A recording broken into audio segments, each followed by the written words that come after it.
guess as far back as I can remember. It's always been something I've loved doing, and it was an opportunity for me to create a world that perhaps I wanted to go visit.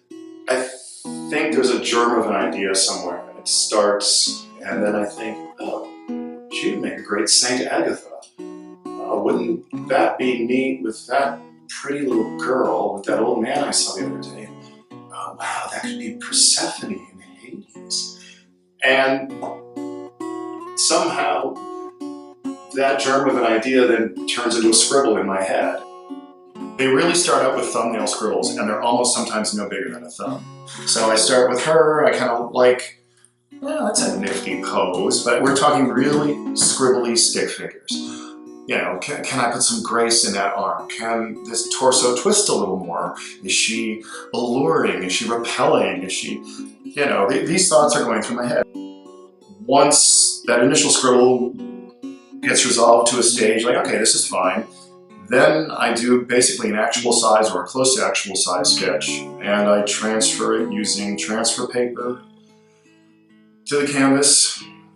A layer of varnish is sprayed over that to set the chalk, and then I start blocking in, usually in ultramarine, cobalt, and cadmium red. Lobster bisque is my favorite soup on the planet, and I thought, wouldn't it be fun to take lobster bisque and take each ingredient and distill that ingredient into an allegory.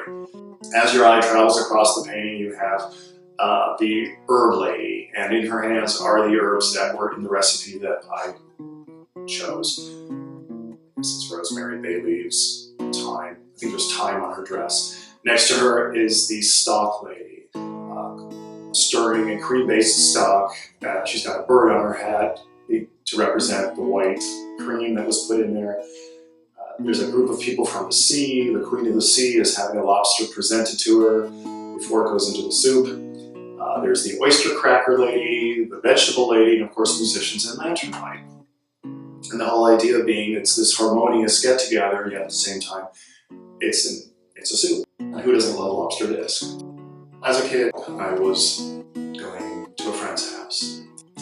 Some Vivaldi was playing on the radio, and the blinking mandolins somehow made me think of the movements of a cat. My mother was crazy about cats. That is an understatement.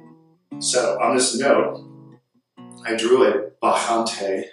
It's a semi-nude woman dressed in rags, dancing maniacally, usually with grapes in her hair. So I drew her dancing with a cat on the note where I said, I'm going to Greg's, be back in time for dinner. Years later, when my mom was quite sick, she opened up a drawer next to her bed and pulled out this note. So that was that. It started as a scribble in 1975. If you look at those paintings, you'll see there's white people, there's black people, there's fat people, there's gay people, and you know, we're all welcome. You're all welcome at my party. You're all welcome at my dance.